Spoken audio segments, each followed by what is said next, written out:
ನಮಸ್ತೆ ಎಲ್ಲರಿಗೂ. Deepika daily life style ಬ್ಲಾಗಿಗೆ ನಿಮಗೆಲ್ಲರಿಗೂ ಸ್ವಾಗತ. ಮೊಬೈಲ್ ಹೋಲ್ಡರ್ ಇರಲಿಲ್ಲ ಫ್ರೆಂಡ್ಸ್, ಹಾಗಾಗಿ ನಾನು ವೀಡಿಯೋ ಯಾವುದೂ ಹಾಕಿರಲಿಲ್ಲ. ನಿನ್ನೆ ಬಂದಿದೆ ಮೊಬೈಲ್ ಹೋಲ್ಡರ್ಸು. ನಾನು ಅದರದ್ದು ಫೋಟೋ ನೆಕ್ಸ್ಟ್ ವೀಡಿಯೋದಲ್ಲಿ ಹಾಕ್ತೀನಿ. ಇವತ್ತು ಒಂದು ಲೈನಿಂಗ್ ಬ್ಲೌಸ್ನ ಕಟ್ ಮಾಡ್ತಾ ಇದ್ದೀನಿ. ಮಾಮೂಲಿ ರೌಂಡ್ ನೆಕ್ಕು, ವೆಲ್ವೆಟ್ ಬ್ಲೌಸ್ ಇದು. ರೌಂಡ್ ನೆಕ್ಕು, ಮೇಲ್ಗಡೆ ಇದು ಬಫ್ ತೋಳಿದೆ, ಮೇಲ್ಗಡೆ ಮಾತ್ರ ಸಣ್ಣದಾಗಿ ಹೇಳಿದ್ದಾರೆ.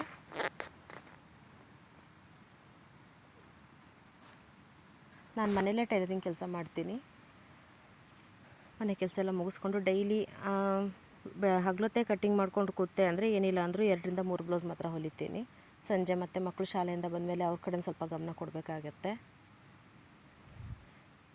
ನಾನು ಟೈಲರಿಂಗ್ ಕಲ್ತಿದ್ದು ಹೇಗೆ ಅಂದರೆ ಫ್ರೆಂಡ್ಸ್, ನಾನು ಎಲ್ಲೂ ಹೊರಗಡೆ ಕಲಿಯೋಕ್ಕೆ ಹೋಗಿರಲಿಲ್ಲ, ಮನೆಯಲ್ಲೇ ಕಲ್ತಿದ್ದು. ಅಂದರೆ ನಮ್ಮ ಅತ್ತೆ ಟೈಲರಿಂಗ್ ಮಾಡ್ತಾರೆ, ಅವ್ರು ಹೇಳ್ಕೊಟ್ಟಿದ್ದು. ಬೇರೆಯವ್ರದ್ದು ಬೇಡ, ನಿಂದಾರು ಹೊಲಿಯೋಷ್ಟು ಕಲ್ಕೊ, ಏನಾಗಲ್ಲ ಕಲ್ಕೊ ಅಂತ ಹೇಳಿ ಫೋರ್ಸ್ ಮಾಡಿ ಹೇಳ್ಕೊಟ್ರು. ಸ್ಟಾರ್ಟಿಂಗು ಇದನ್ನು ಯಾರು ಹೊಲಿತಾರೆ ಆ ಥರ ಒಂಥರ ಲೇಸಿನೆಸ್ ಇರ್ತಾಯಿತ್ತು. ಆಮೇಲೆ ಇಲ್ಲ ಹೊಲಿಬೇಕು, ಹೌದು ಬೇಕಾಗತ್ತೆ ನನಗೆ, ನಂದು ಸ್ಟಿಚ್ ಮಾಡ್ಕೊಳಕ್ಕಾದರೂ ಬರುತ್ತೆ ಅಂತ ಹೇಳಿ, ಅಂದರೆ ಐಡಿಯಾ ಎಲ್ಲ ಇತ್ತು. ಡಿಸೈನ್ ಬ್ಲೌಸ್ಗಳು ಎಲ್ಲರೂ ಯಾರ್ದಾರು ನೋಡಿದ್ರೆ ನನಗೂ ಆ ಥರ ಹೊಲಿಸ್ಕೋಬೇಕು ಅನ್ಸೋದು, ಅಥವಾ ಈ ಥರ ಹೇಳಿ ಅತ್ತೆ ತಕ್ಕ ಹೊಲಿಸ್ಕೊಳ್ಳೋಣ ಅನ್ನೋದು, ಈ ಥರದ್ದೆಲ್ಲ ಇರ್ತಾಯಿತ್ತು ಐಡಿಯಾ. ಜೊತೆಗೆ ನಮ್ಮ ಅಪ್ಪಾಜಿ ಕೂಡ ಟೈಲರಿಂಗ್ ಮಾಡ್ತಿದ್ರು. ಅಪ್ಪಾಜಿ ಲೇಡೀಸ್ ಬಟ್ಟೆ, ಆಮೇಲೆ ಜೆಂಟ್ಸ್ ಬಟ್ಟೆ ಎಲ್ಲ ಹೊಲಿತಾ ಇದ್ದರು. ಅಂದರೆ ಆವಾಗ ನಾನಿನ್ನು ಚಿಕ್ಕವಳಿದ್ದೆ, ನನಗೆ ಕಲಿಬೇಕು ಅನ್ನೋ ಆಸಕ್ತಿನೂ ಇರಲಿಲ್ಲ. ಅಪ್ಪಾಜಿ ಕೂಡ ಕಲಿಸ್ಬೇಕು ಅನ್ನೋದೇನೂ ಹೇಳ್ತಾ ಇರಲಿಲ್ಲ. ಮದುವೆ ಆದಮೇಲೆ ಅತ್ತೆ ಸ್ಟಿಚಿಂಗ್ ಮಾಡ್ತಾಯಿದ್ರಲ್ಲ, ಆವಾಗ ಸ್ವಲ್ಪ ನೋಡ್ತಾ ಇದ್ದೆ ಅವರಿಗೆ. ಆಮೇಲೆ ಮಕ್ಕಳೆಲ್ಲ ಆದಮೇಲೆ ಫ್ರೀಯಾಗಿರ್ತಿದ್ವಲ್ಲ, ಹಾಗಾಗಿ ಅತ್ತೆನೇ ಕಲಿ ಅಂತ ಹೇಳಿ ಅವರೇ ಹೇಳಿಕೊಟ್ರು. ಹಾಗಾಗಿ ನಾನು ಕಲ್ತಿದ್ದು. ಕಲ್ತ ತಕ್ಷಣ ಎಲ್ಲ ಬಂದುಬಿಡಲ್ಲ ಯಾರಿಗೂ. ನನಗೂ ಸ್ಟಾರ್ಟಿಂಗ್ ಒಂದು 2-3 ಬ್ಲೌಸು ಸ್ವಲ್ಪ ಹೆಚ್ಚು ಕಡಿಮೆ ಆಯಿತು. ಅಂದರೆ ಸ್ಟಾರ್ಟಿಂಗ್ ಕಲಿಯೋರಿಗೆ ಗೊತ್ತಿರುತ್ತೆ ಏನೇನು ಮಿಸ್ಟೇಕ್ ಮಾಡ್ತಿರ್ತೀವಿ ಅಂತ. ಅಂದರೆ ಸ್ಟಿಚಿಂಗ್ ಎಲ್ಲ ಮೊದಲೇ ನನಗೆ ಸ್ವಲ್ಪ ಐಡಿಯಾ ಇತ್ತು. ಸಣ್ಣ ಪುಟ್ಟದೆಲ್ಲ ಹೊಲಿತಾ ಇದ್ದೆ. ಏನು ಅಂದರೆ ಸೈಡ್ ಸ್ಟಿಚ್ ಮಾಡೋದು, ಡ್ರೆಸ್ ಹಿಡಿಯೋದು, ನೈಟಿ ಹಿಡಿಯೋದು, ಈ ಥರದ್ದೆಲ್ಲ ಮಾಡ್ತಾಯಿದ್ದೆ. ಹಾಗಾಗಿ ನನಗೆ ಮಿಷಿನ್ ಮೇಲೆ ಕೂತು ಅಭ್ಯಾಸ ಇತ್ತು. ಕಟಿಂಗ್ ಒಂದು ಬರ್ತಾ ಇರಲಿಲ್ಲ. ಕಟಿಂಗ್ ಕಲಿತೆ. ಸ್ಟಾರ್ಟಿಂಗ್ ಒಂದು 2-3 ಬ್ಲೌಸ್ ಸ್ವಲ್ಪ ವ್ಯತ್ಯಾಸ ಆಯಿತು. ಆಮೇಲೆಯಿಂದ ಒಂದೊಂದೇ ಸ್ವಲ್ಪ ಮಿಸ್ಟೇಕ್ ಆದರೂ ಕೂಡ ಸರಿ ಮಾಡ್ಕೊಂಡು ಹೊಲಿಯೋದನ್ನು ಕಲಿತೆ ಫ್ರೆಂಡ್ಸ್. ನಾನೀಗ ಟೈಲರಿಂಗ್ ಕಲಿತು ಆಲ್ರೆಡಿ 8 ವರ್ಷ ಆಯಿತು, 8-9 ವರ್ಷ ಈಗ. ಕಸ್ಟಮರ್ ಬ್ಲೌಸ್ ಎಲ್ಲ ಹೊಲಿಯೋಕ್ಕೆ ಶುರು ಮಾಡಿ 8 ವರ್ಷ ಆಯಿತು. ಮೊದಲೆಲ್ಲ ನನ್ನದು, ಅಮ್ಮರದು, ಅತ್ತೆಯವ್ರದ್ದು, ಆಂಟಿಯವ್ರದ್ದು, ಇವ್ರದ್ದು, ನನ್ನ ಸುತ್ತಮುತ್ತಲ ನಮ್ಮ ರಿಲೇಷನ್ಸು, ಈ ಥರದವ್ರು ಮಾತ್ರ ಹೊಲಿದು ಕೊಡ್ತಾಯಿದ್ದೆ. ಆಮೇಲೆಲ್ಲ ನಾನು ಕಸ್ಟಮರ್ದು ಹೊಲಿಯೋಕ್ಕೆ ಶುರು ಮಾಡಿದೆ.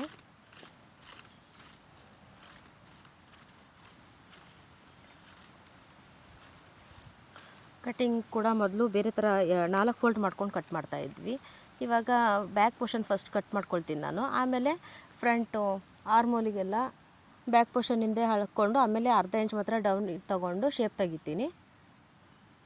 ಸ್ಟಿಚಿಂಗ್ ಕೂಡ ಅಷ್ಟೇ. ಮೊದಲು ನನ್ನ ಹತ್ರ ಚಿಕ್ಕ ಮಿಷಿನ್ ಇತ್ತು, ಈಗ ನಾನು ಹೈ ಸ್ಪೀಡ್ ಮಿಷಿನ್ ತೊಗೊಂಡಿದ್ದೀನಿ, ಅದರಲ್ಲೇ ಸ್ಟಿಚ್ ಮಾಡೋದು.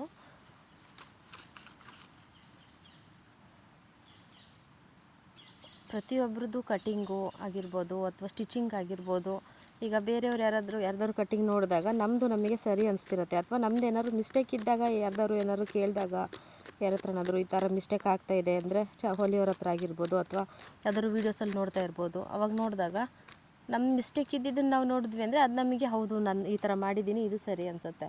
ಅದೇ ನಮ್ಮದು ಎಲ್ಲ ನಾವು ಸ್ಟಿಚ್ ಮಾಡೋದು, ನಮ್ಮ ಕಟಿಂಗ್ ಎಲ್ಲ ಸರಿಯಾಗೇ ಇಟ್ಕೊಂಡು ಬೇರೆ ಯಾರಾದರೂ ಸ್ವಲ್ಪ ಬೇರೆ ಥರ ಕಟ್ ಮಾಡೋದಾಗಿರ್ಬೋದು ಅಥವಾ ಸ್ಟಿಚ್ ಮಾಡೋದಾಗಿರ್ಬೋದು ನೋಡಿದಾಗ ನಮಗೆ ಇವ್ರು ಉಲ್ಟಾ ಪಲ್ಟಾ ಮಾಡ್ತಿದ್ದಾರೆ ಅಂತ ಅನಿಸುತ್ತೆ ಫ್ರೆಂಡ್ಸ್. ನಿಮಗೆ ಆ ಥರ ಏನಾದ್ರು ಅನಿಸಿದರೆ ಕಮೆಂಟ್ ಮಾಡಿ.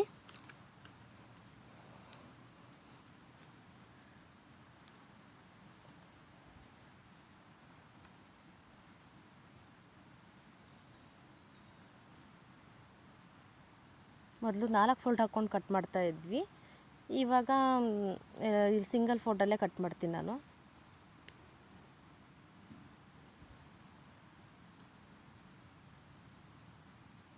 ಸೋಮವಾರ ಬ್ಲೌಸ್ ಕಟ್ಟಿಂಗ್ ಮಾಡ್ತಾ ಇರೋದು ನಾನು.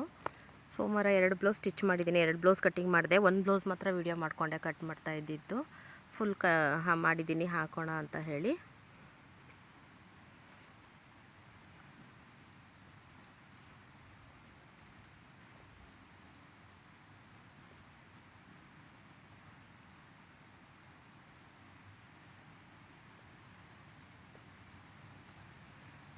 ಕ್ರಾಸ್ ಪಟ್ಟಿ ಆಗಿರ್ಬೋದು, ಟಕ್ಸ್ ಆಗಿರ್ಬೋದು, ನಾವು ಬ್ಲೌಸ್ ಮೆಜರ್ಮೆಂಟ್ ಎಷ್ಟಿರುತ್ತೆ ಅಷ್ಟೇ ನೋಡ್ಕೊಂಡು ಸರಿಯಾಗಿ ಕಟ್ ಮಾಡಿದ್ವಿ ಅಂದರೆ ಬ್ಲೌಸ್ ಫಿಟ್ಟಿಂಗ್ ಚೆನ್ನಾಗಿ ಬರುತ್ತೆ ಫ್ರೆಂಡ್ಸ್. ನಾನು ಮೊದಲೆಲ್ಲ ಬ್ಲೌಸಲ್ಲಿ ಎಷ್ಟು ಹಿಡ್ದಿರ್ತಾರೆ ಅದನ್ನು ನೋಡಿ ಹೊಲಿತಾ ಇದ್ದೆ. ಕಟಿಂಗಿಗೆ ಅಷ್ಟೇನು ಇದು ಮಾಡ್ತಾ ಇರಲಿಲ್ಲ ನಾನು. ಅಂದರೆ ಕಟಿಂಗಲ್ಲಿ ಏನು ನಾನು ತಲೆ ಕೆಡಿಸ್ಕೊತಿರಲಿಲ್ಲ. ಎಲ್ಲ ಬ್ಲೌಸ್ನು ಒಂದೇ ಥರ ಇಟ್ಬಿಟ್ಟು ಕಟ್ ಮಾಡ್ತಾಯಿದ್ದೆ. ಆಮೇಲೆ ಈಗೊಂದು 4 ವರ್ಷದಿಂದ ಅವ್ರವ್ರ ಅಳತೆ ತಗೊಂಡು ನೀಟಾಗಿ ಅಳತೆ ಬ್ಲೌಸ್ ಎಷ್ಟಿರುತ್ತೆ ಅಷ್ಟು ಮಾತ್ರ ತಗೊಂಡು ರೆಡಿನೂ ಸೇರಿಸ್ಕೊಂಡು ಕಟ್ ಮಾಡ್ತಾಯಿದ್ದೀನಿ. ಈಗ ಫಿಟ್ಟಿಂಗ್ ಎಲ್ಲ ತುಂಬ ಚೆನ್ನಾಗಿ ಬರ್ತಾಯಿದೆ. ಮೊದಲು ಕೂಡ ಚೆನ್ನಾಗಿ ಬರ್ತಾಯಿತ್ತು. ಅಂದರೆ ನನ್ನ ಅನಿಸಿಕೆ ಪ್ರಕಾರ ಮೊದಲಿಗಿಂತಲೂ ಈಗ ತುಂಬ ಚೆನ್ನಾಗಿ ಬರ್ತಾಯಿದೆ. ಫಸ್ಟು ನಾನೊಂದು ವೀಡಿಯೋ ಅಪ್ಲೋಡ್ ಮಾಡಿದ್ನಲ್ಲ, ಅದನ್ನು ಮೊದಲು ನಾನು ಕಟ್ ಮಾಡ್ತಿದ್ನಲ್ಲ ಅದೇ ಥರ 4 ಫೋಲ್ಡ್ ಹಾಕ್ಕೊಂಡೆ ಕಟ್ ಮಾಡಿ ಹಾಕಿದ್ದೆ.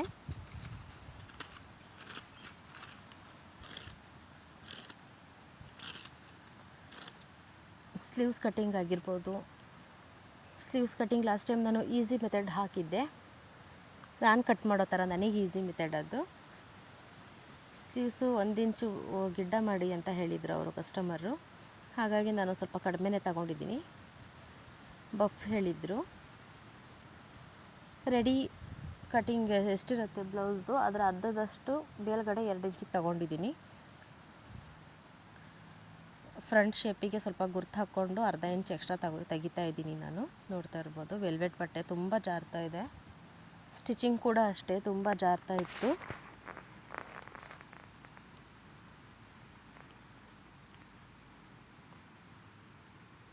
ಮೇನ್ ಕ್ಲಾತ್ನ ಕಟ್ ಮಾಡ್ಕೊಳ್ತೀನಿ. ಈಗ ನಾನು ಫಸ್ಟ್ ಯಾವಾಗಲೂ ಲೈನಿಂಗ್ ಕ್ಲಾತ್ನ ಕಟ್ ಮಾಡ್ಕೊಳ್ತೀನಿ. ಮೊದಲೆಲ್ಲ 2 ಜಾಯಿಂಟ್ ಮಾಡಿ ಹಾಕ್ಕೊಂಡೇ ಕಟ್ ಮಾಡ್ತಾಯಿದ್ವಿ ಫ್ರೆಂಡ್ಸ್. ಸ್ವಲ್ಪ ತುಂಬ ಸಾಫ್ಟಾಗಿದ್ದರೆ ಬಟ್ಟೆಗಳು ಸ್ವಲ್ಪ ಜಾರಿದ್ರೆ ಸಾಕು. ಈಗ ಶೋಲ್ಡ್ರ್ ಹತ್ರ ಬಟ್ಟೆ ಸ್ವಲ್ಪ ಹೋಗ್ಬಿಡ್ತಿತ್ತು ಅರ್ಧ ಇಂಚು ಒಂದೊಂದು ಸರಿ. ಆಮೇಲೆ ಲೆಂತ್ ಆಗಿರ್ಬೋದು ಒಂದು ಅರ್ಧ ಇಂಚು ಹೆಚ್ಚು ಕಮ್ಮಿ ಬರ್ತಾಯಿತ್ತು. ಆವಾಗಿಂದ ಲೈನಿಂಗ್ ಕ್ಲಾತ್ನ ಫಸ್ಟ್ ಕಟ್ ಮಾಡಿಕೊಂಡು ಆಮೇಲೆ ಒರಿಜಿನಲ್ ಕ್ಲಾತ್ನ ಕಟ್ ಮಾಡ್ಕೊಳ್ತೀವಿ.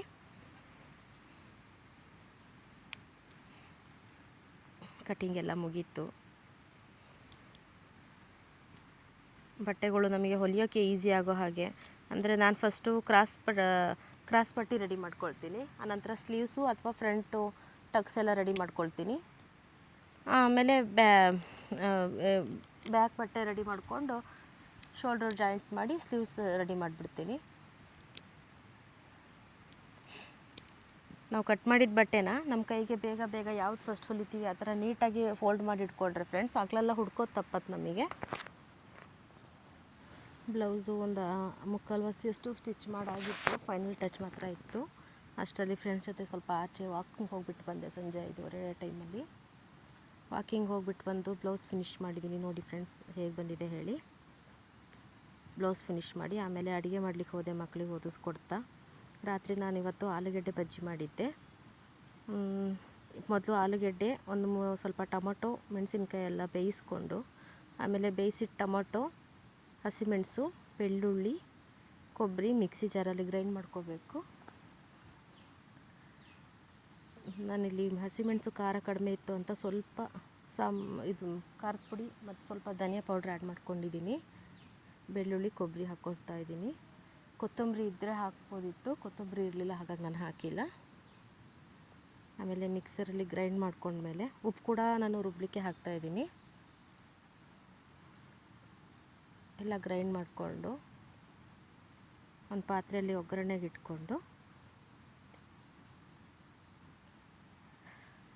ಸ್ವಲ್ಪ ಸಾಸಿವೆ ಕರಿಬೇವು ಈರುಳ್ಳಿ ಸ್ವಲ್ಪ ಜಾಸ್ತಿನೇ ಹಾಕ್ತೀನಿ. ಅದು ಫ್ರೈ ಆಗಿರೋದು ತಿನ್ನೋಕ್ಕೆ ಚೆನ್ನಾಗಿ ಸಿಗ್ತಾ ಇರುತ್ತೆ ಮಕ್ಕಳಿಗೆಲ್ಲ ಆಸೆ ಅಂತ ಹೇಳಿ.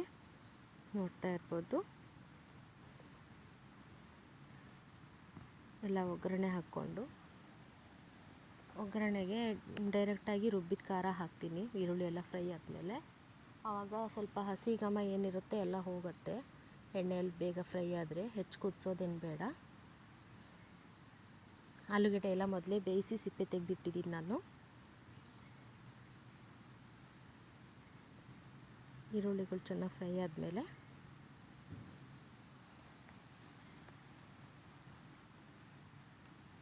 ಖಾರ ಹಾಕಿಬಿಟ್ಟು ಉಪ್ಪೆಲ್ಲ ಮೊದಲೇ ಹಾಕಿರ್ತೀನಿ ನಾನು. ಖಾರ ಹಾಕಿ ನಂತರ ಆಲೂಗಡ್ಡೆ ಹಾಕ್ತಿದ್ದೀನಿ.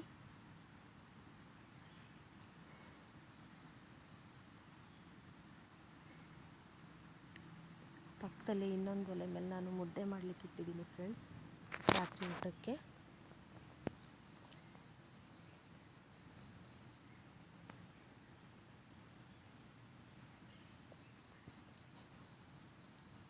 ಎಣ್ಣೆಯಲ್ಲೇ ಸ್ವಲ್ಪ ಫ್ರೈ ಆಗ್ತಾ ಇರುತ್ತೆ. ಜಾರ್ ತೊಳೆದ ನೀರೆಲ್ಲ ಹಾಕಿದೆ.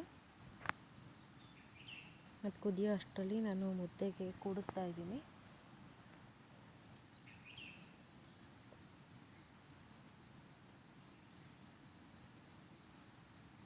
ಚೆನ್ನಾಗಿರುತ್ತೆ ಇದು ಬಿಸಿ ಅನ್ನಕ್ಕೆ, ಮುದ್ದೆಗೆ ಎಲ್ಲ. ಖಾರ ಎಲ್ಲ ಹಾಕಿದ್ಮೇಲೆ ಆಲೂಗಡ್ಡೆ ಕೂಡ ನಾನು ಅದಕ್ಕೆ ಹಾಕ್ತಾಯಿದ್ದೀನಿ. ಆಲೂಗಡ್ಡೆ ಬೆಂದಿರೋದ್ರಿಂದ ಹೆಚ್ಚು ಟೈಮ್ ಏನು ಬೇಯಿಸಬೇಕಾಗಿಲ್ಲ. ಅದು ಸ್ವಲ್ಪ ಘಮ ಎಲ್ಲ ಹೋಗೋವರೆಗೂ ಕುದ್ರೆ ಸಾಕು, ರೆಡಿಯಾಗಿರುತ್ತೆ.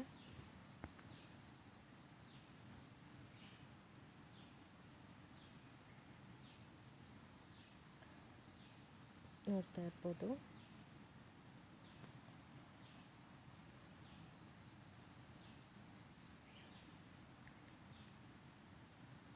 ಕುದಿಯೋ ಅಷ್ಟರಲ್ಲಿ ನಾನು ಈ ಕಡೆ ಮುದ್ದೆಗೆ ರೆಡಿ ಮಾಡಿಕೊಂಡೆ ಫ್ರೆಂಡ್ಸ್. ರಾತ್ರಿ ಊಟಕ್ಕೆ ಆಲ್ರೆಡಿ 9 ಗಂಟೆ ಆಗಿತ್ತು. ನಾನು ಬ್ಲೌಸ್ ಎಲ್ಲ ಮುಗಿಸಿ ಬರೋ ಹೊತ್ತಿಗೆ.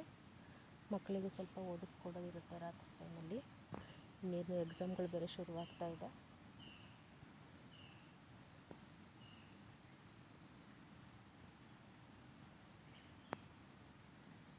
ಪಕ್ಕದಲ್ಲಿ ನಾನು ಮುದ್ದೆ ಕೂಡಿಸ್ತಾ ಇದ್ದೀನಿ. ಅದ್ರ ನೆರಳು ಅದ್ರಲ್ಲಿ ಬೀಳ್ತಾ ಇದೆ. ಲೈಟ್ ಸ್ವಲ್ಪ ದೂರ ಇರೋದ್ರಿಂದ. ಮುದ್ದೆ ಆಯಿತು. ರಾತ್ರಿ ಊಟ ಮುಗಿಸಿ ಕೆಲಸ ಮುಗಿಸಿ ಇನ್ನೊಂದು ಬ್ಲೌಸ್ ಸ್ಟಿಚ್ ಮಾಡೋದಿತ್ತು. ರಾತ್ರಿ 11 ಗಂಟೆವರೆಗೂ ಮಾತ್ರ ಸ್ಟಿಚ್ ಮಾಡಿದೆ.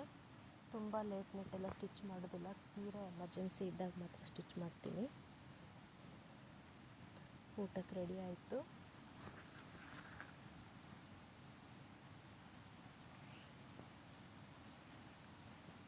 ರಾತ್ರಿ ಟೈಮ್ ಮಾತ್ರ ಮುದ್ದೆ ಮಾಡ್ತೀವಿ ಫ್ರೆಂಡ್ಸ್ ನಮ್ಮ ಮನೆಯಲ್ಲಿ. ಒಮ್ಮೊಮ್ಮೆ ಚಪಾತಿ ಅಥವಾ ರೊಟ್ಟಿ ಮಾಡ್ತೀನಿ. ಬೆಳಗಿನ ತಿಂಡಿಗೂ ಚಪಾತಿ ರೊಟ್ಟಿ ಇರುತ್ತೆ. ಆಲ್ಮೋಸ್ಟ್ ನಾನ್ ವೆಜ್ ಇದ್ದಾಗ, ಇಲ್ಲಾಂದರೆ ನೈಟ್ ಟೈಮ್ ಮಾತ್ರ ಹೆಚ್ಚಾಗಿ ಮುದ್ದೆನೇ ಮಾಡ್ತೀವಿ. ನೋಡ್ತಾ ಇರ್ಬೋದು ಹೇಗೆ ಬಂದಿದೆ ಅಂತ.